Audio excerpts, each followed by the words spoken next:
So welcome back to WM classes. मुझे उम्मीद है आपने मैराथन देखा होगा कंप्यूटर का। उसके बाद अब हम MCQ इसमें प्रैक्टिस करेंगे। 150 MCQ है जो आज हम प्रैक्टिस करेंगे। आप साथ साथ कोशिश करना है इसको निकालने की, अगर आपको आ रहे हैं, क्योंकि बहुत इजी लेवल के हैं, उतने हाई लेवल के नहीं, और एग्ज़ाम में बहुत हाई चांसेस हैं कि इसी टाइप के क्वेश्चन आपको आएंगे। अब देखिए पहला क्वेश्चन, देखिए पहला क्वेश्चन क्या है। A computer works on the which principle, बताना कौन से प्रिंसिपल पे काम करता है। एक्यूरेसी, ऑटोमेशन, GIGO या इंटेलिजेंस। सो मैंने कल ही बताया था आपको कि GIGO का मतलब क्या है, गार्बेज इन गार्बेज आउट। तो इस प्रिंसिपल के ऊपर कंप्यूटर काम करता है। ठीक है, तो आपका आंसर सही क्या होगा इसमें,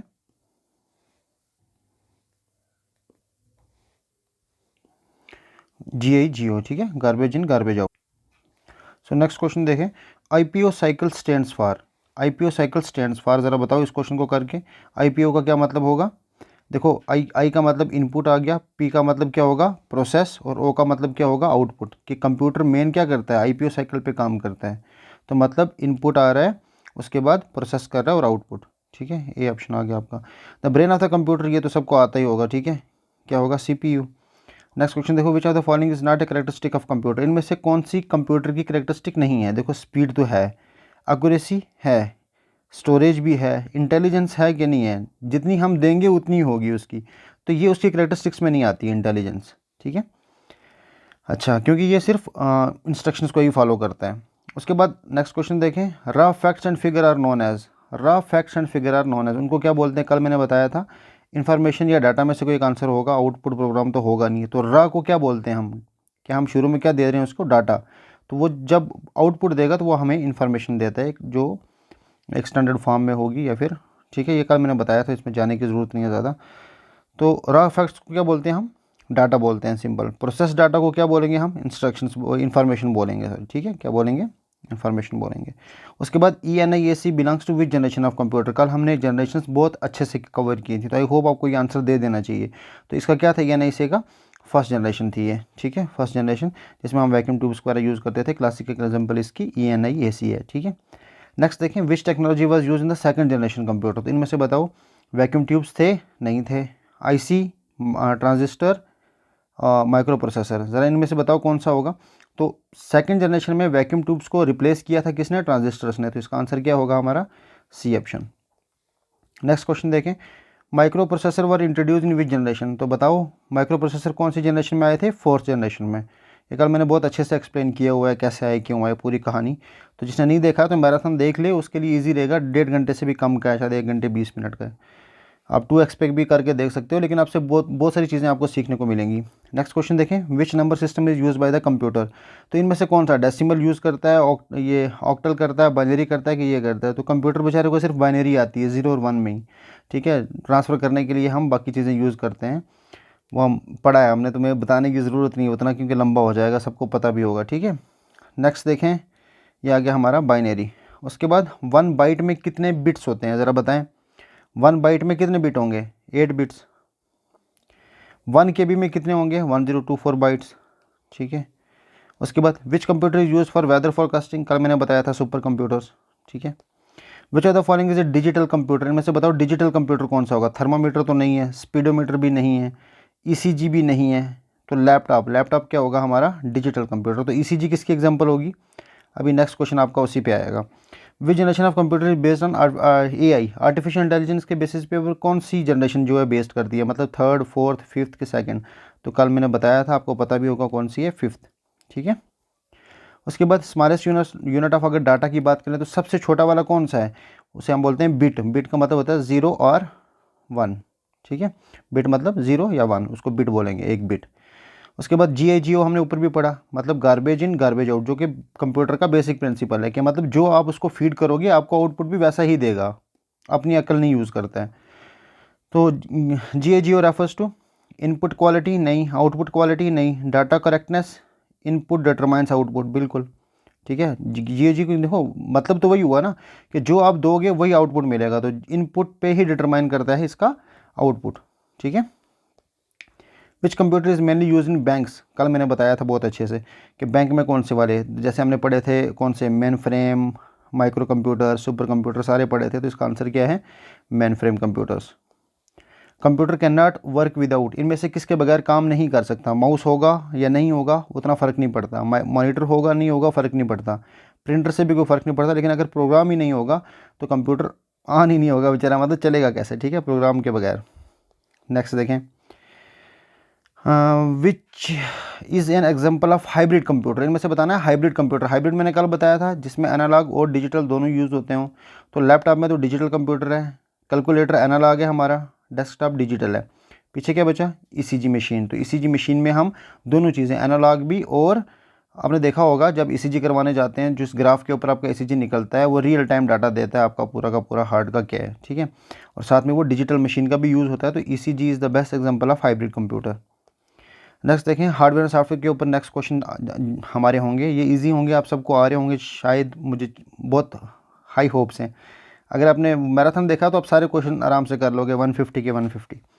physical part of the computer are called, physical part को क्या बोलते हैं आपको भी पता है, हार्डवेयर बोलते हैं। विच of the following is hardware, इनमें से बताना हार्डवेयर कौन सा है। देखो MS वर्ड तो नहीं है, विंडोज़ भी नहीं है, कीबोर्ड ही बचा पीछे।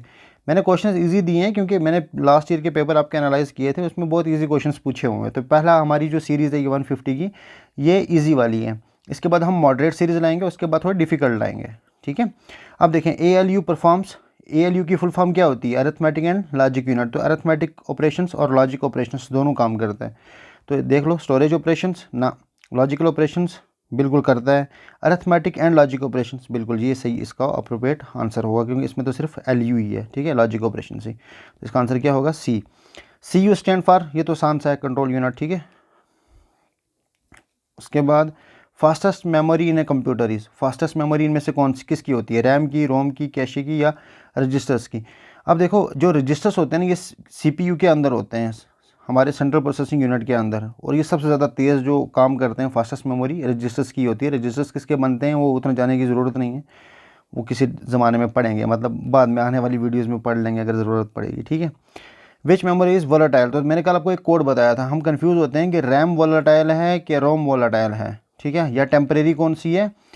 देखो, टेम्परेरी का मतलब और वोलेटाइल का मतलब सेम होता है। वोलेटाइल का मतलब होता है जो जल्दी उड़ जाए, मतलब जो जल्दी वेपराइज हो जाए, ठीक है, वोलेटाइल इन नेचर, ठीक है, जल्दी वेपराइज हो जाए ऐसा मान लो, या फिर जिसको टेम्परेरी बोलते हैं। और दूसरा होता है हमारे पास परमानेंट या नॉन वोलेटाइल। तो अब देखो, रैम में आपको याद क्या रखना है, रैम में ATM बनता है, ए के बाद T डाल दोगे तो ATM बन गया। ये चीज़ रोम में नहीं होती है, रैम में ATM बन रहा है ना, तो रैम इसका मतलब क्या है, टेम्परेरी है, क्योंकि इसमें ATM बन रहा है अगर हम बनाना चाहें तो। ये कोड एक किस्म का याद रखने के लिए। तो पता चल गया कि रैम क्या है, टेम्परेरी है। अगर टेम्परेरी है तो वोलेटाइल होगा। तो विच मेमोरी इज़ वोलेटाइल? रैम, ठीक है। आई होप ये क्लियर हो गया होगा। अच्छा, विच मेमोरी इज़ परमानेंट? आप देखो, अभी बात आ गई, तो टेम्परेरी नहीं, अब परमानेंट की बात कर रहा है। तो हमें पता है ATM तो किस में आता है, रैम में आता है, तो इसका मतलब रोम होगी। तो आंसर क्या होगा, रोम, C। नेक्स्ट देखें, BIOS इज स्टोर्ड इन, तो हमने कल पढ़ा था BIOS बहुत अच्छे से कि क्या होता है क्या नहीं होता है। तो अब देखो, बायोस हमें ज़रूरत होता है असल में स्टार्टअप के लिए, ठीक है, कंप्यूटर को जब स्टार्ट करना होता है ना, तो इसको हम, लेकिन इसको हम टेम्परेरी मेमोरी में तो सेव नहीं कर सकते, इसको परमानेंट मेमोरी में ही सेव करेंगे, तो रोम में सेव होती है ये, ठीक है। तो इसका आंसर क्या आएगा, B। Hard disk is an example of, देखो हार्ड डिस्क किसकी एग्जाम्पल है, कल हमने पढ़े थे प्राइमरी और सेकेंडरी स्टोरेज, तो ये सेकेंडरी स्टोरेज की एग्जाम्पल है, कौन सी, हार्ड डिस्क, मतलब सेकेंडरी मेमोरी की, ठीक है।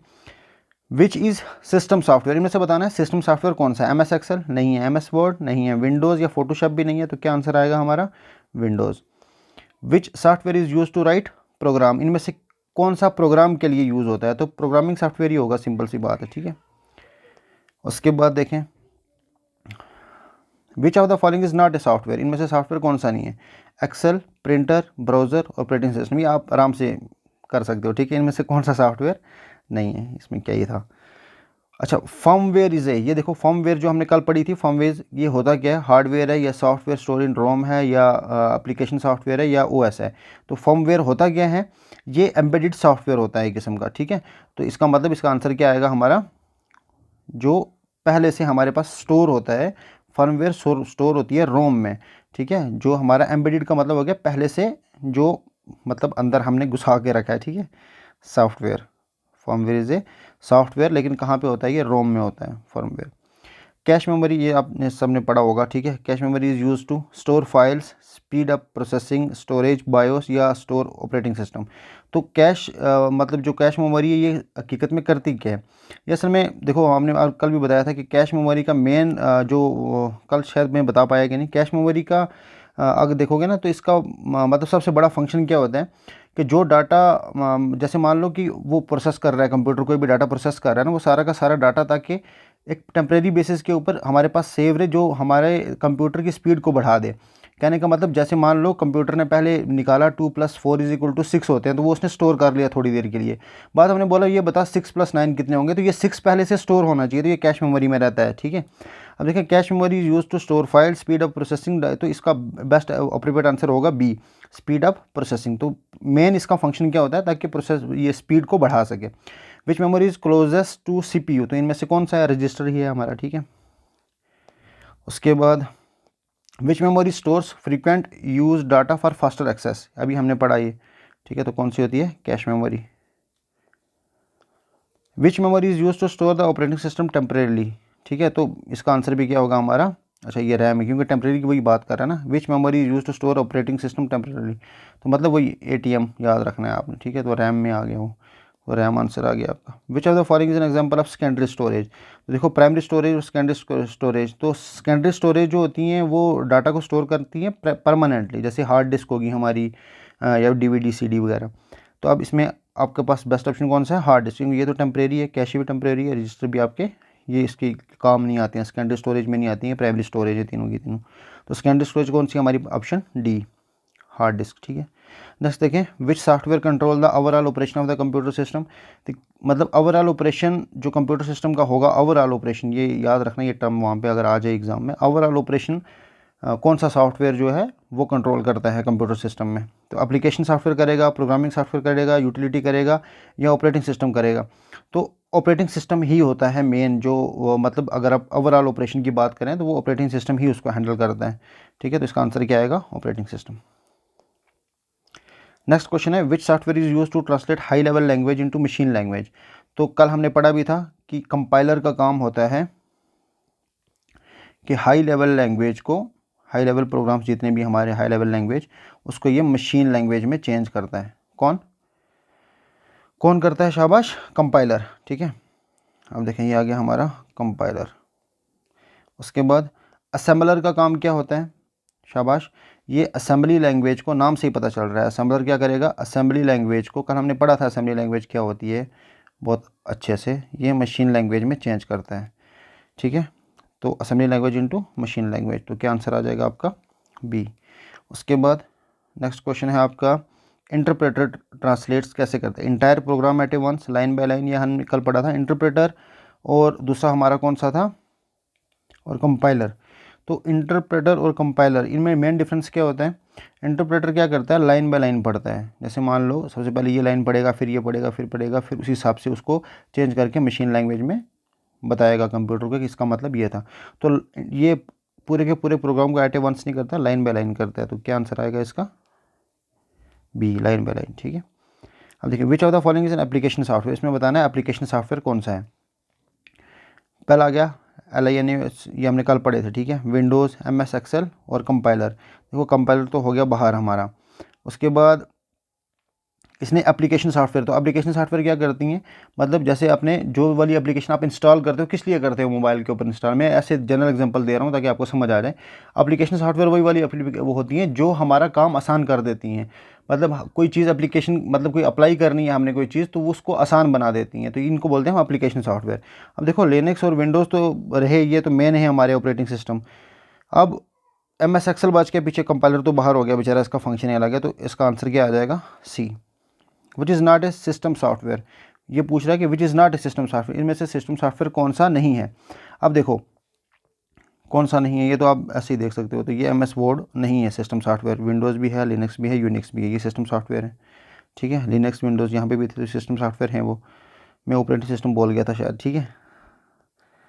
अब देखें, ये हो गया हमारा MS वर्ड। उसके बाद नेक्स्ट क्वेश्चन क्या है? Firmware is stored in, firmware, firmware किसको बोलते हैं हमने अभी पढ़ा ऊपर। फर्मवेयर कहाँ पे स्टोर होती है, ये क्वेश्चन हम पहले भी कर चुके हैं, तो इसको दोबारा से करने की ज़रूरत नहीं है। इसको हम रोम में ही रखते हैं, ठीक है, क्योंकि हमारा परमानेंट सॉफ्टवेयर है, इसको एम्बेडेड करके रखते हैं हम कहाँ पे, रोम में। रोम क्या होता है, परमानेंट मेमोरी होती है हमारी, ठीक है। तो ये आ गई हमारी ROM. Which type of software help in maintaining the system performance, which type of software help in maintaining the system. तो सिस्टम ये कल हमने पढ़ा था, यूटिलिटी सॉफ्टवेयर इसका आंसर है, ज़्यादा बताने की ज़रूरत नहीं। एप्लीकेशन सॉफ्टवेयर ये सब पढ़ा चुका हूँ मैं, तो दोबारा से रिपीट क्या करना है इसको।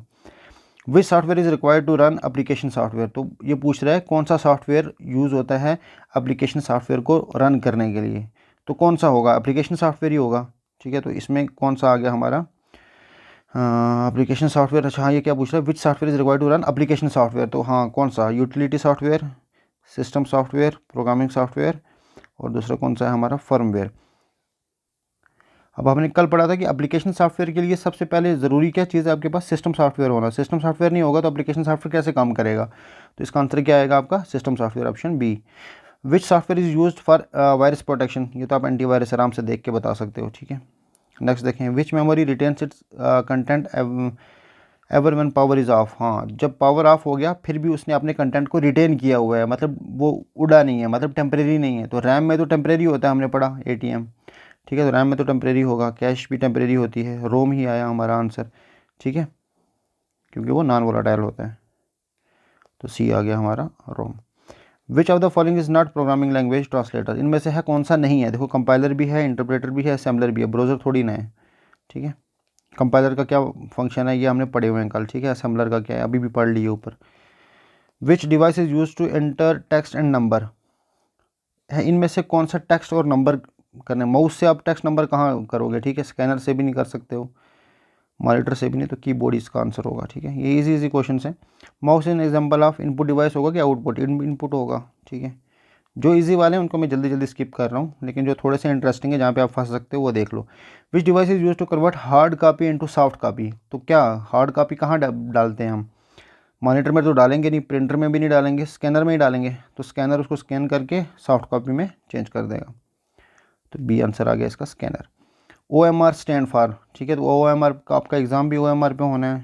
तो OMR जनरली कहाँ पे यूज़ होते हैं, ये एग्जामिनेशन वगैरह कंडक्ट करवाने में, इसकी फुल फॉर्म पता होनी चाहिए, क्या है, optical mark reader, sorry optical mark recognition, ठीक है, रीडर कर दिया मैंने भी, ऑप्टिकल मार्क रिकॉग्नाइजेशन, इसका ऑप्शन बी है, जल्दी में निकल गया। OMR is mainly used in, तो कहाँ पे OMR हम यूज़ करते हैं, बैंकिंग में नहीं, हॉस्पिटल में, एग्जामिनेशंस में ही करते हैं ज़्यादा, ठीक है। अच्छा MICR ये कहाँ पे यूज़ होता है ये पता होना चाहिए, तो ये होता है हमारा, ये जो मैग्नेटिक इन कैरेक्टर रीडर हम यूज़ करते हैं, ये कहाँ पे करते हैं, हमने देखा भी होगा, ये होता है बैंक्स में, कहाँ पे होता है, बैंक्स में। OCR स्टैंड फॉर, OCR का क्या मतलब हुआ, ऑप्टिकल कैरेक्टर रिकॉग्नाइजेशन, ठीक है। उसके बाद नेक्स्ट क्वेश्चन आ गया आपका, which of the following is not an input device, तो इनमें से इनपुट कौन सा नहीं है, कीबोर्ड इनपुट है, माउस इनपुट है, मॉनिटर आउटपुट है, स्कैनर इनपुट है, तो क्या आंसर आया हमारा, C. Monitor is an example of, monitor किसकी एग्जाम्पल है, ऊपर में हमने देख ली, तो आउटपुट डिवाइस की है, ठीक है, इनपुट की तो है नहीं है। नेक्स्ट आ गया, which printer use ink spray technology, इनमें से इंक प्रे, देखो कल मैंने शायद प्रिंटर्स अच्छे से डिस्कस नहीं किए थे पूरे उतने, लेकिन आपको प्रिंटर तो आपने पढ़े होंगे, तो यहाँ पे अगर डिस्कस करने जाऊँगा तो 1 घंटे की वीडियो बन जाएगी। प्रिंटर के ऊपर अलग से मैं 10-1 मिनट की वीडियो ले आऊँगा, अगर आप चाहोगे तो मुझे बता देना अगर आपने नहीं पढ़े। तो which printer use ink press technology, तो इंक स्प्रे जो है वो कहाँ पर यूज़ की जाती है, तो वो होती है किसमें, इंक जेट में। तो यहाँ से याद रखना, इंक स्प्रे कहाँ पर यूज़ होती है, इंक जेट प्रिंटर में। उसके बाद डॉट मैट्रिक्स प्रिंटर जो है वो क्या है, नॉन इम्पैक्ट प्रिंटर है, इम्पैक्ट है, लेज़र है, थर्मल है, इजी सा question. So dot matrix is a impact printer, क्या है ये, इम्पैक्ट प्रिंटर, ये आपने पढ़ा होगा डॉट मैट्रिक्स में कैसे इम्पैक्ट पड़ता है, वो मतलब वो इम्पैक्ट डालते हैं हम डॉट मैट्रिक्स के थ्रू, वो जो रिबन डाल के, ठीक है। तो ये अगर नहीं पढ़ाया तो पढ़ लेना, ये तो मुझे बता देना, पढ़ा दूंगा। लेज़र प्रिंटर वर्क्स ऑन, तो लेज़र प्रिंटर जो है जो अभी जनरली हम यूज़ करते हैं, तो लेज़र प्रिंटर ये किस पे काम करता है, इम्पैक्ट मैकेनिज्म पे करता है, ड्रम एंड टोनर पे करता है, इंक स्प्रे पे करता है, कि हीट पे करता है। तो ये तो आपने देखा भी होगा, ड्रम एंड टोनर। देखो टोनर का यहाँ पे क्या होता है, टोनर वही टोनर पाउडर देता है, और लेज़र प्रिंटर मतलब ये क्या बोलते हैं इसको, लेज़र बीम निकलती है हमारी, जो ड्रम के थ्रू हमने उसके बीच में लेज़र बीम लगा रखी होती हैं, ठीक है। तो ड्रम एंड टोनर इसका आंसर होना चाहिए। Which output device is used for large drawing, तो ये तो देख के ही बता सकते हो, प्रिंटर तो नहीं, मॉनिटर भी नहीं, प्लॉटर होगा इसका आंसर, ठीक है। विच डिवाइस प्रोड्यूस साउंड आउटपुट, ये तो सिंपल सा है, मॉनिटर भी नहीं, प्रिंटर भी नहीं, स्पीकर होगा, ठीक है। नेक्स्ट आ गया आपका webcam is use for, आपको भी पता है किसके लिए यूज़ होता है, टाइपिंग के लिए तो यूज़ नहीं होता ना प्रिंटिंग के लिए, वो तो कैप्शनिंग के लिए यूज़ होता है, या इमेज या वीडियो। अच्छा, bar code reader is an output device, input device, storage device या प्रोसेसिंग डिवाइस, यहाँ पे आप मार खा सकते हो, तो ज़रा बताओ बार कोड रीडर क्या है। It is an input device, क्या है बार कोडर, इनपुट डिवाइस है। उसके बाद which device is use in video conferencing, कौन सी डिवाइस वीडियो कॉन्फ्रेंसिंग में यूज़ होती है, plotter, webcam, printer, scanner, ठीक है, देख के निकल सकते हैं, इजी क्वेश्चन डाले हैं मैंने। Touch screen is a, touch screen क्या है, इनपुट डिवाइस है, आउटपुट डिवाइस है, बोथ इनपुट एंड आउटपुट है कि स्टोरेज है, तो बोथ इनपुट एंड आउटपुट, क्योंकि टच स्क्रीन के ऊपर आप इनपुट भी दे रहे हो और वहीं से आपको आउटपुट भी मिल रहा है, ठीक है, वो एज ए मॉनिटर भी काम कर रहा है और एज ए कीबोर्ड भी, या फिर कुछ भी इनपुट आप मान सकते हो। तो टच स्क्रीन का क्या आंसर आ गया हमारा, सी। विच प्रिंटर इज़ फास्टेस्ट, इनमें से सबसे फास्टेस्ट कौन सा है, डॉट मैट्रिक्स, इंकजेट, लेज़र या थर्मल, बताएं। तो अभी हम कौन सा यूज़ कर रहे हैं, लेज़र, तो लेज़र सबसे फास्ट है, ठीक है, फास्ट भी है, एफिशिएंट भी है। उसके बाद आ गया आपका ये क्वेश्चन का आ गया C, which device is use to project output on a large screen, तो मतलब ये तो सबको पता होगा, ठीक है, मॉनिटर, प्रोजेक्टर, प्रोजेक्टर यूज़ होगा, ठीक है। नेक्स्ट क्वेश्चन देखें, ऑपरेटिंग सिस्टम के ऊपर, ये थोड़ा सा इंटरेस्टिंग क्वेश्चन होंगे, और नेक्स्ट 30 क्वेश्चन। ऑपरेटिंग सिस्टम इसे, ये बताओ ऑपरेटिंग सिस्टम है क्या, एप्लीकेशन सॉफ्टवेयर है, सिस्टम सॉफ्टवेयर है, हार्डवेयर है, या यूटिलिटी है, शाबाश, कल भी पढ़ा था हमने, it is a system software, operating system क्या है, सिस्टम सॉफ्टवेयर है, ठीक है, एप्लीकेशन सॉफ्टवेयर तो नहीं है, हार्डवेयर भी नहीं है और यूटिलिटी भी नहीं है। उसके बाद main function of operating system क्या है, प्रिंटिंग है, प्लेइंग म्यूजिक है, मैनेजिंग रिसोर्सेज है, या टाइपिंग है। देखो प्रिंटिंग गया बाहर, प्लेइंग गया तेल लेने, टाइपिंग भी गया भाग गया, पीछे बचा मैनेजिंग रिसोर्सेज, कौन से रिसोर्सेज, जैसे ये मैनेज करता है सीपीयू को, मेमोरी को, फाइल्स को, बाकी डिवाइसेस को, तो कौन करता है, सीपीयू ही करता है। तो सॉरी क्या बोल रहा हूँ मैं, ऑपरेटिंग सिस्टम ही करता है मैनेज, किसको, सीपीयू को, मेमोरी को, सबको, ठीक है। तो मेन फंक्शन ऑपरेटिंग सिस्टम क्या आ गया, मैनेज करता है ये, तो मैनेजिंग आ गया। Which operating system is use in smartphone, तो ये क्वेश्चन आ सकता है कि आप जो स्मार्टफोन यूज़ कर रहे हैं इसमें कौन सा ऑपरेटिंग सिस्टम यूज़ होता है, बताएं ज़रा, ये हम सबको पता है, हाँ, विंडोज़ भी नहीं है तो एंड्रॉयड आ गया। नेक्स्ट देखें, booting means, booting means, booting का क्या मतलब होता है, शटिंग डाउन द कंप्यूटर नहीं, रीस्टार्टिंग द प्रिंटर नहीं, स्टार्टिंग द कंप्यूटर बिल्कुल, हमने कल पढ़ा था बूटिंग का क्या मतलब होता है, ठीक है, तो इसका आंसर क्या आएगा, सी। नेक्स्ट है BIOS यूज्ड फॉर, तो BIOS किसके लिए यूज़ होता है, फाइल स्टोरेज के लिए, कंप्यूटर को स्टार्ट करने के लिए, प्रिंटिंग के लिए, या टाइपिंग के लिए। तो हमने कल भी पढ़ा था कि बायोस एक्चुअली इनिशलाइज करता है किस चीज़ को, हार्डवेयर को। जब भी हम बूटिंग करते हैं ना तो उस टाइम पे बायोस इनिशलाइज करता है कि तुझे स्टार्ट होना है कि नहीं। जैसे मान लो आपका मॉनिटर ही काम नहीं कर रहा है, मान लो सारी पावर मिल रही है, आपकी सारी चीज़ें ठीक हैं, तो अगर बायोस ही आपका उड़ जाए तो उसमें क्या होगा, आपका जो स्क्रीन है वहाँ पे बिल्कुल ब्लैक ब्लैक आ जाएगा, कुछ भी नहीं दिखेगा। तो कहने का मतलब बायोस जो है वो किस में काम करता है, हमारे कंप्यूटर को स्टार्ट करने में काम करता है। तो बी आंसर आ गया इसका। Which operating system allows multiple user at the same time, कल हमने पढ़ा था, तो ये आराम से बता सकते हो, मल्टी यूज़र ऑपरेटिंग सिस्टम, ठीक है। अच्छा, Windows is an example of, बताओ विंडो किसकी एग्जांपल है, एप्लीकेशन सॉफ्टवेयर की, प्रोग्रामिंग सॉफ्टवेयर की, ऑपरेटिंग सॉफ्टवेयर, ऑपरेटिंग सिस्टम की, यूटिलिटी सॉफ्टवेयर। ये भी बेसिक क्वेश्चन ही है, विंडो किसकी एग्जांपल है, ऑपरेटिंग सिस्टम की, किसकी है, ऑपरेटिंग सिस्टम की। प्रोग्रामिंग सॉफ्टवेयर की तो नहीं है, ना ही एप्लीकेशन की है, तो यूटिलिटी की भी नहीं है, तो किसकी आ गई, ऑपरेटिंग सिस्टम की। तो सी आंसर आ गया। Which operating system use command line interface, तो कमांड लाइन इंटरफेस इनमें से कौन सा यूज़ करता है, ठीक है। तो कमांड लाइन का हमने पढ़ा था CLI, कमांड लाइन इंटरफेस। तो कौन सा ऑपरेटिंग सिस्टम CLI के बेसिस पे काम करता है, तो वो कौन सा है हमारा, यूनिक्स। कौन सा है, यूनिक्स। तो इसका आंसर क्या आ गया आपका, बी। उसके बाद GUI stand for general user interface नहीं, graphical user interface, global user interface, graphical utility interface. तो इसका आंसर क्या आ जाएगा, ग्राफिकल यूज़र इंटरफेस, ठीक है। उसके बाद which operating system function manage files, तो कौन सा ऑपरेटिंग सिस्टम का जो फंक्शन है, जिसका काम क्या है, फाइल्स को मैनेज करना, तो कौन सा करता है, process management, file management, memory management, या डिवाइस मैनेजमेंट। तो नाम से ही पता चल रहा है उसने फाइल के बारे में की है, तो फाइल मैनेजमेंट आ गया, ठीक है। नेक्स्ट आ गया आपका कर्नल इज है, कल हमने पढ़ा था कर्नल क्या होता है, ऑपरेटिंग सिस्टम का बिल्कुल हार्ट होता है, क्या होता है ये, कोर पार्ट होता है। तो इसका क्या आंसर आ जाएगा, हार्ट आ जाएगा, heart of operating system. Which operating system is open source, तो इनमें से ओपन सोर्स कौन सा है, विंडोज़, लिनक्स, मैक OS या DOS। तो इनमें से कौन सा है, हाँ लिनक्स, क्योंकि वो हमारे पास जो उसका सोर्स कोड है वो फ्रीली अवेलेबल है, तो इसको हम क्या बोलेंगे, ओपन सोर्स है। ये क्या है, ओपन सोर्स। तो क्या आंसर आ गया आपका B. Which operating system is use in real time system, तो रियल टाइम सिस्टम में इनमें से हम कौन सा यूज़ करते हैं? इसका आंसर तो नाम में ही छुपा हुआ है, ठीक है। रियल टाइम सिस्टम तो रियल टाइम ऑपरेटिंग सिस्टम आ जाएगा। एंड्राइड इज़ बेस्ड ऑन, तो एंड्राइड जो हम यूज़ करते हैं सॉफ्टवेयर, ये किसके बेस के, मतलब ये इनमें से किसके ऊपर बेस्ड करता है, ठीक है। कौन सा, यूनिक्स पे करता है, विंडोज़ पे करता है, लिनक्स पे करता है, या DOS पे करता है? तो ये लिनक्स बेस्ड है, याद रखना, ये क्वेश्चन एग्जाम में आ सकता है कि एंड्राइड जो है वो कौन सा बेस्ड है, ठीक है। तो लिनक्स बेस्ड है, ठीक है, क्योंकि इसका जो कर्नल है ना एंड्राइड, इसलिए यहाँ में लिखा भी एंड्राइड कर्नल इज, जो एंड्राइड का कर्नल है वो लिनक्स बेस्ड है, ठीक है। तो लिनक्स आप इसका आंसर है। Which operating system manage memory, तो इनमें से कौन सा है जो मेमोरी को मैनेज करने में काम करता है? अब देखो ये ऑप्शन भी अधूरे अधूरे, एप्लीकेशन, कंपाइलर, ड्राइवर, तो इसका आंसर यही होगा, ठीक है। Which operating system is use in Apple computer, तो एप्पल कंप्यूटर में इनमें से कौन सा यूज़ करते हैं? तो ये तो आपको पता होगा, मैक OS है, ठीक है, Mac operating system. Multitasking operating system means, multitasking operating system का क्या मतलब होता है?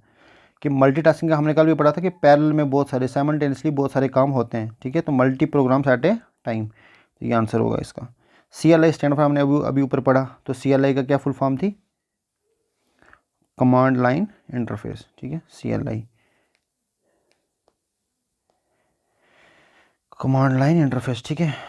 उसके बाद आ गया which operating system features provide security, तो इनमें से है सिक्योरिटी कौन सा प्रोवाइड करता है?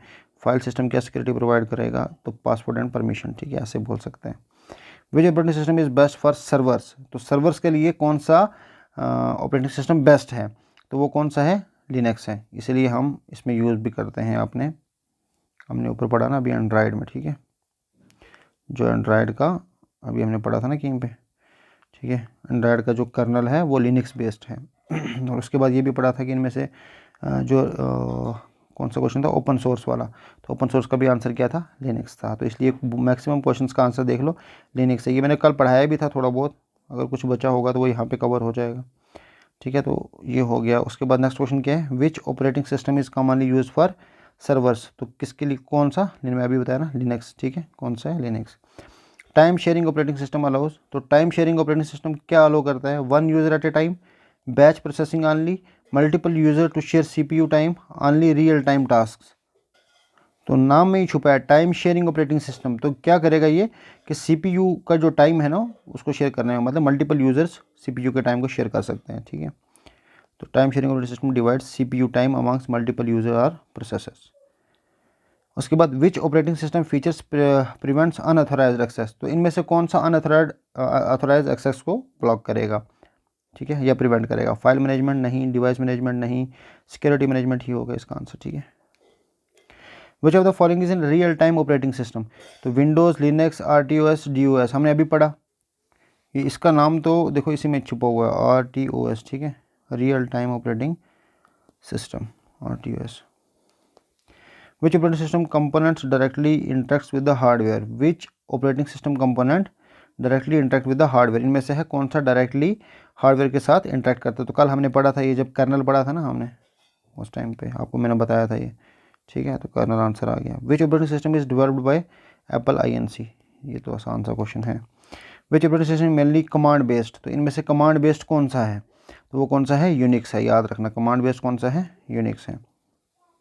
उसके बाद मल्टीटास्किंग का मतलब क्या होता है? मल्टीटास्किंग अभी हमने पढ़ा कि running one program at a time नहीं, रनिंग मैनी प्रोग्राम साइमल्टेनियसली, बिल्कुल, मल्टीपल यूज़र ऑनली, ठीक है। तो इसका आंसर क्या आएगा? बी। नेक्स्ट आ गया which operating system use in embedded system, कौन सा ऑपरेटिंग सिस्टम एम्बेडेड सिस्टम में यूज़ होता है?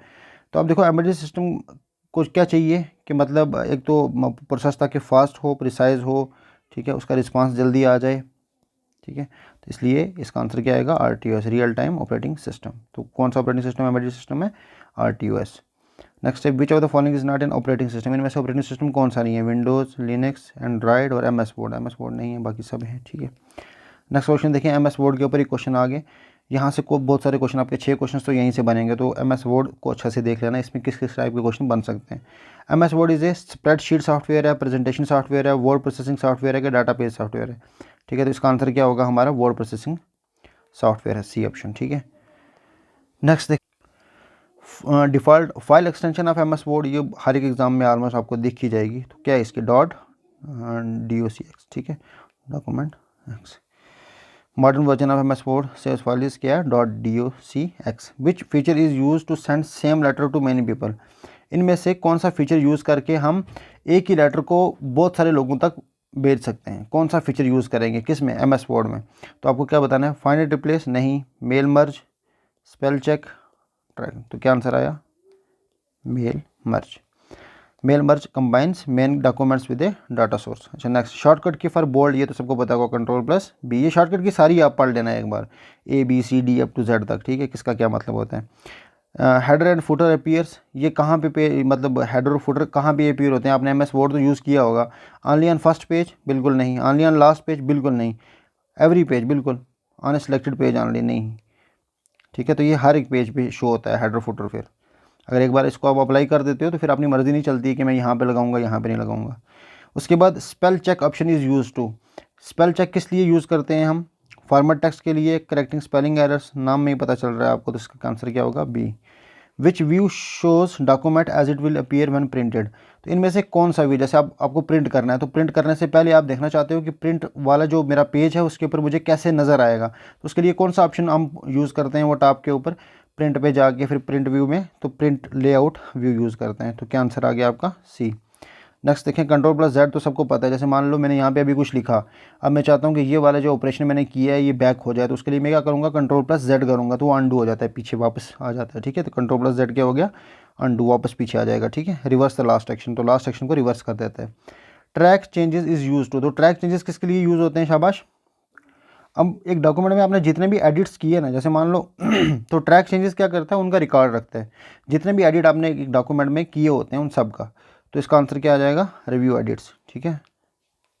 Next, which option is use to find a word in a document. तो आप कैसे, मान लो आपने कोई चीज़ कोई, देखो यहाँ पे इंपॉर्टेंट है, पूछ क्या रहा है, फाइंड ए वर्ड, कोई भी वर्ड आपने फाइंड करना है तो उसके लिए क्या करते हो आप, फाइंड भी यूज़ कर सकते हो, रिप्लेस भी यूज़ कर सकते हो, गो टू भी यूज़ कर सकते हो, तो ऑल ऑफ दिस आंसर आएगा इसका, ठीक है।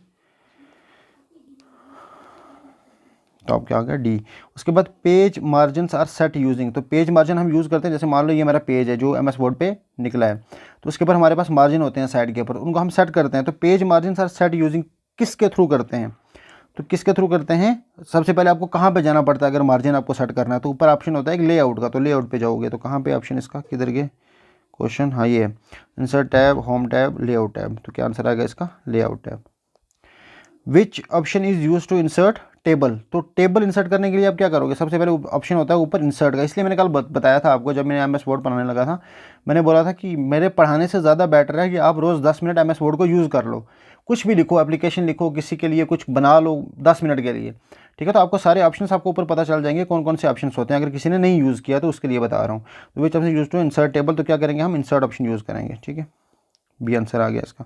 MS word document can contain text, images, text and images, numbers only. तो बताओ ज़रा, आपने तो यूज़ किया होगा, वर्ड तो यूज़ किया होगा ना, तो वर्ड टेक्स्ट को भी सपोर्ट करता है, इमेजेस को भी, टेबल्स को भी, चार्ट्स को भी, सबको करता है। तो इसका आंसर क्या आ जाएगा हमारा, C, text and images. Which alignment center the text, तो आपको सेंटर में, जैसे मान लो आपने यहाँ से स्टार्ट किया लिखना यहाँ तक, फिर आप यहाँ पे आगे रुक गए, अब लेकिन आपको कोई चीज़ आपने ये लिखी, आप चाहते हो कि ये सिर्फ सेंटर में ही रहे, तो आप मोबाइल पर भी कई बार यूज़ करते हो, अगर कहीं कुछ एडिट वगैरह करना है, तो इसमें क्या होता है हमारे पास, हम सेंटर का ही यूज़ करेंगे, लेफ्ट पे नहीं जाएंगे, राइट पे नहीं, जस्टिफाई नहीं, सेंटर ऑप्शन आएगा उसमें, तो सेंटर के थ्रू हम अलाइनमेंट उसकी सेंटर पे ले आएंगे, मिडल में। विच फीचर चेक्स ग्रामर, तो ग्रामर के लिए क्या है, spell check, grammar check, mail merge, format pen. तो इसका आंसर क्या है, ग्रामर चेक। अब देखते हैं MS एक्सेल के ऊपर क्या क्या क्वेश्चंस बन सकते हैं। ये मैंने आपको पहले ही बता रहा हूँ, ये सिर्फ मैंने बेसिक 150 क्वेश्चंस, इसके बाद हम फिर देखेंगे थोड़ा मीडियम लेवल के, फिर हम एडवांस लेवल के देख लेंगे, तो यहीं से आएंगे क्वेश्चन। तो 450 क्वेश्चंस तो मैं आपको यहीं पे करवा दूंगा, और बहुत हाई, मतलब 90% चांसेस हैं कि क्वेश्चन यहीं से आएंगे, 90% तो यहीं से आएंगे, क्योंकि इससे ज़्यादा क्या ही बनेगा, ठीक है। क्योंकि हम तीनों टाइप इसके कवर कर लेंगे, और अगर आपने मैराथन वगैरह भी देख रखा है, खुद भी पढ़ा हुआ है, सिर्फ मैराथन देखने से कुछ नहीं होता है, खुद भी पढ़ा हुआ है, तो आप बहुत अच्छे मार्क्स ले लोगे कंप्यूटर में। नेक्स्ट क्वेश्चन आ गया आपका MS एक्सेल। तो मुझे बताओ MS एक्सेल है क्या, जैसे वर्ड हमने देखा था, वर्ड प्रोसेसर है, नहीं, वर्ड प्रोसेसर तो MS वर्ड है। स्प्रेडशीट सॉफ्टवेयर है, डाटाबेस सॉफ्टवेयर है, कि ऑपरेटिंग सिस्टम है। तो एक्सेल शीट असल में कैलकुलेशंस के लिए यूज़ होती है और डाटा एनालिस्ट के लिए। तो कहने का मतलब हमारे पास क्या है, ये स्प्रेड शीट सॉफ्टवेयर। क्या है ये? Spreadsheet software, MS Excel. ठीक है, अभी मैं थोड़ा सा बताऊंगा आगे इसमें रोज़ कॉलम जो होती हैं एक्सेल में वो क्या होता है उनका। डिफ़ॉल्ट फाइल एक्सटेंशन, इसका आपको पता होना चाहिए इसका आंसर क्या है। ठीक है, तो डॉट डॉक्स PPT, ये तो पावर पॉइंट का, ये आ गया वर्ड का। ठीक है, उसके बाद आ गया आपका ये और ये, तो इसका आंसर क्या आएगा आपका? ये किसका पूछ रहा है आपको? अच्छा हाँ, एक्सेल का। तो एक्सेल का आ गया आपका XLS। ठीक है, तो एक्सेल नाम से यहाँ से शुरू देख लो, एक्सेल है ना शुरू में, तो ये भी एक्सेल की बात हो रही है, तो एक्सेल है शुरू में, एक्सेल XX। तो ये आपका आंसर आ गया। Sorry. Intersection of row and column is called. Row और कॉलम, जैसे मान लो ये रो है, इसमें पहली रो, दूसरी रो, तीसरी रो, ऐसे करके, ये पहली रो, दूसरी रो, तीसरी रो, ऐसे कॉलम होंगे, पहला कॉलम, दूसरा कॉलम, तीसरा कॉलम, चौथा कॉलम। ठीक है, ABCD, यहाँ पे मान लो मैं लिख रहा हूँ 1 2 3 4। अब ये बोल रहा है intersection of rose and column, तो इंटरसेक्शन ऑफ रोज और कॉलम को क्या बोला जाता है? मतलब इंटरसेक्शन ऑफ रो आ गई ये और ये इंटरसेक्शन ऑफ रो और कॉलम क्या बनाएंगे? ये एक सेल बनाते हैं। क्या बनाते हैं? सेल बनाते हैं, जो इसका बेसिक यूनिट होता है। ठीक है, एक्सेल में। विच सिंबल स्टार्ट से फार्मूला इन एक्सेल, तो फार्मूला आपने कोई भी लिखना हो ना, तो सबसे पहले हम क्या डालते हैं? Equal to. जैसे सम करना है, इक्वल टू, ऐड करना है, मतलब वो क्या बोलते हैं, सब्ट्रैक्ट करना है, तो सब कुछ इक्वल टू से स्टार्ट होता है इसमें। तो इसका आंसर क्या होगा? बी। जैसे equal to sum A1 A5 is use to, तो कहने का मतलब ये पूछ रहा है कि आपने ये किसके लिए काम आएगा? सम यहाँ पे शुरू में आपने लिख दिया, तो ये तो ऐड के लिए काम आएगा यहाँ पे, लेकिन ये A1 A5 का क्या मतलब हुआ? देखो इसमें ना एक्सेल में क्या होता है, ये जो रोज़ होती हैं, ये आ गया हमारे कॉलम। कॉलम को हम लिखते हैं ABCDEF में, और यहाँ पे होती हैं हमारी रोज़। तो रोज़ को मैं लिखता हूँ, रोज़ होती हैं ये वर्टिकल, ये हॉरिजॉन्टल लाइंस, 1 2 3 4, ये मेरी रोज़ है, मतलब ये वाली रोज़ होती है। जैसे ये रो है मेरी पहली रो। ठीक है, और ये आ गया मेरा कॉलम, पहला कॉलम। ठीक है, अब देखो ये इसने बोला है A1 A5, तो A1 कौन सा होगा? ये वाला पहले वाला। मान लो ये वाला आपका A1 है, ये देखो A1 क्या बन गया? ये A1 से लेके A5 कहाँ पे? यहाँ पे होगा A5। तो आपने यहाँ पे कोई वैल्यू लिखी है 10 15 16 18, तो आपको सबको सम करना है A1 से लेके A5 तक, तो नीचे आपका सम आ जाएगा। तो ये क्या करेगा? ऐड कर देगा वैल्यूज़ को। नेक्स्ट देखें, विच फंक्शंस फाइंड्स एवरेज, तो एवरेज को कौन सा करेगा? तो ये सिंपल सा है। ठीक है, एवरेज ही करेगा। वर्क बुक कंटेंट्स, तो वर्क बुक में क्या होता है? सेल होते हैं, शीट होती हैं, मल्टीपल वर्कशीट्स होती हैं, या एक फार्मूला होता है। तो क्या होता है? मल्टीपल वर्कशीट्स होती हैं एक वर्क बुक में। तो वर्क बुक में आपके पास बहुत सारी शीट्स नीचे खुल जाएंगी, फर्स्ट सेकंड थर्ड फोर्थ करके। ठीक है, तो सी आंसर आ गया। Rows in Excel are labelled as, अभी मैंने आपको बताया रोज़ ही है ना ये, तो इनको हम लेबल करते हैं एज ABCD। तो मतलब नंबर्स में नहीं, अल्फ़ाबेट्स में करते हैं इनको। किस में करते हैं? एक मिनट, सॉरी मैंने गलत बता दिया क्या? रोज़ यही होती है ना? हाँ हाँ, ठीक तो बताया, 1 2 3 4। तो इसको किस में करते हैं? हम नंबर्स में करते हैं, अल्फ़ाबेट्स में हम इनको करते हैं ऊपर कॉलम्स को। ठीक है, ABCD, ये हमारे कॉलम्स हैं, ये हमारी रोज़ हैं। ठीक है, तो क्या ऑप्शन आ गया इसका? नंबर्स। उसके बाद आ गया आपका column in Excel are label as alphabets होगा फिर। उसके बाद which chart shows part of a whole, तो ये क्या पूछ रहा है? इनमें से है कौन सा चार्ट जो है वो शो करता है पार्ट ऑफ ए होल, मतलब सबका होल। तो ये याद रखने के लिए, तो कहने का मतलब जैसे मान लो पाई चार्ट जो होता है ना, वो बता देता है आपको कि आपका हकीकत में क्या सिस्टम चल रहा है। जैसे मान लो आपने इन्वेस्ट किया 10 जगह पे, तो आपने वो अलग अलग स्टेटमेंट लिखी हुई है अलग अलग वर्कबुक में, किस में कहाँ पे कितना किया।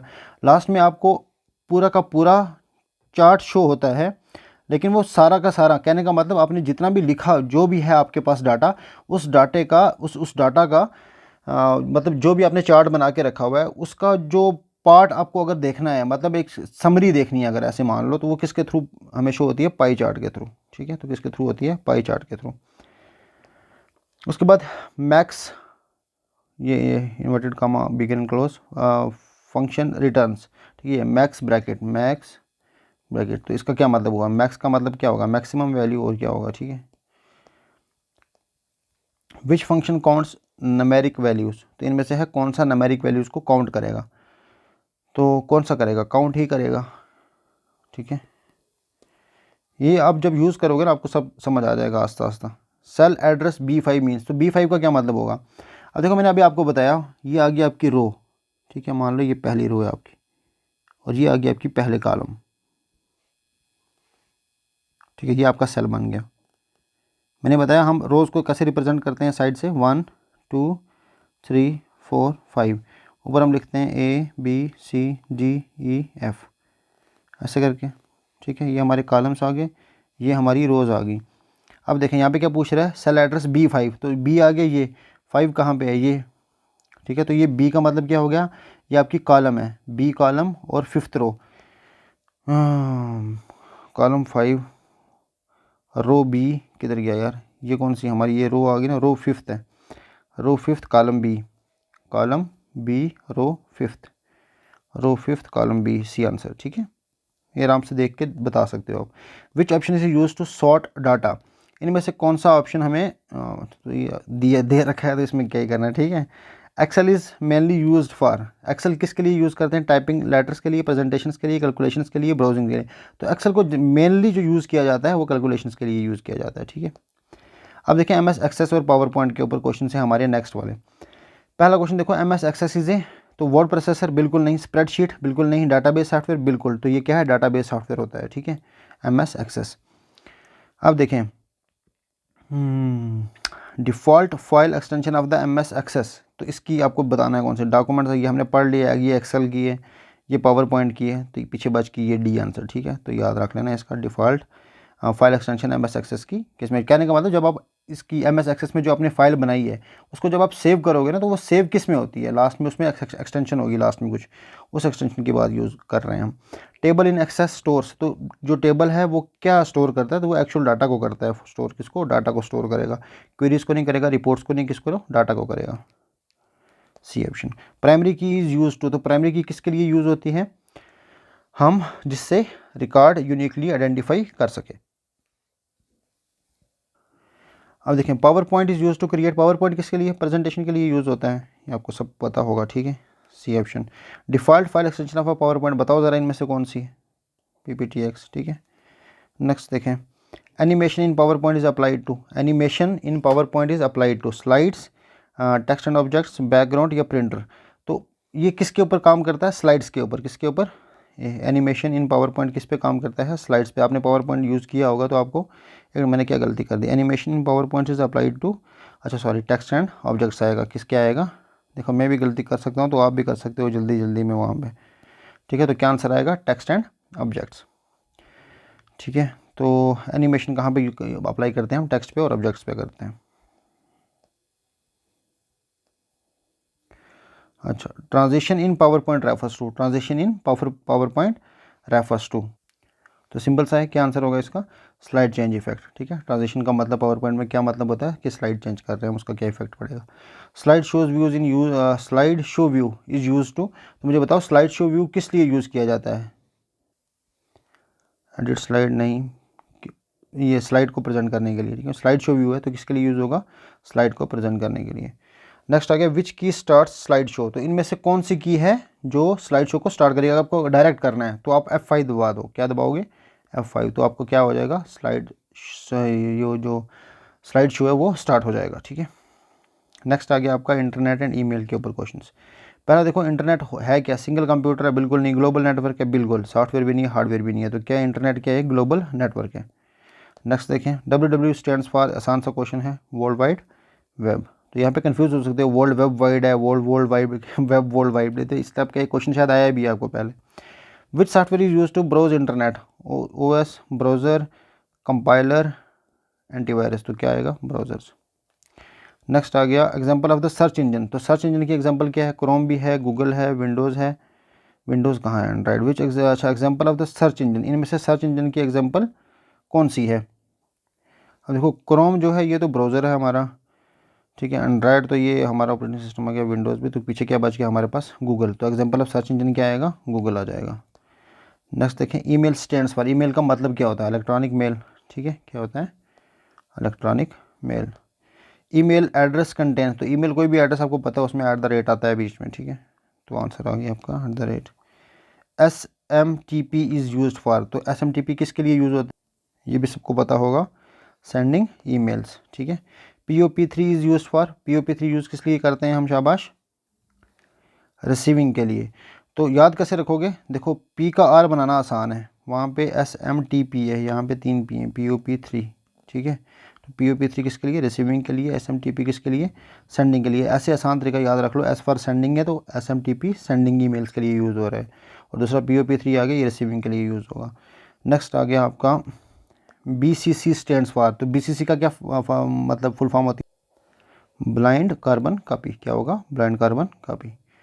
लास्ट क्वेश्चन आ गया आपका, attachment in emails is used to send files, format mail, delete mail या प्रिंट मेल। तो अटैचमेंट किसके लिए यूज़ करते हैं हम? फाइल्स को सेंड करने के लिए। जब भी आपको कोई फाइल सेंड करनी होती है तो अटैचमेंट जो इस टाइप का होता है उसके ऊपर क्लिक करते हैं ना, अटैचमेंट के ऊपर, तो अटैच करने के लिए। तो हम क्या करते हैं? फाइल को सेंड करने के लिए। तो ये ऑप्शन आ जाएगा इसका आंसर। तो आई होप आपको समझ में आया होगा। ये बेसिक थे, बिल्कुल बेसिक ही थे। आई होप आपको 150 में से 148 प्लस क्वेश्चंस आते होंगे। लेकिन अब हम नेक्स्ट जो मॉडरेट लेवल की लाएंगे उसमें आपको और कम आते होंगे, फिर जो डिफ़िकल्ट लेवल की होगी उसमें और कम आते होंगे। अब मॉडरेट और डिफ़िकल्ट लेवल में इसी कंडीशन पे ही लाऊंगा अगर आप इसको कुछ मोहब्बत दोगे। मोहब्बत इन द सेंस कि मुझे लगेगा कि हाँ लोगों को इससे फ़ायदा हो रहा है तभी, वरना मैं अपना वक्त क्यों ज़ाया करूँगा मीडियम ये बनाने में, एडवांस बनाने में। ठीक है, तो अगर आपके कमेंट्स आएंगे कि हाँ मुझे चाहिए तो मैं बना दूँगा, वरना अल्लाह हाफिज़। ठीक है, goodbye, goodbye, good bye.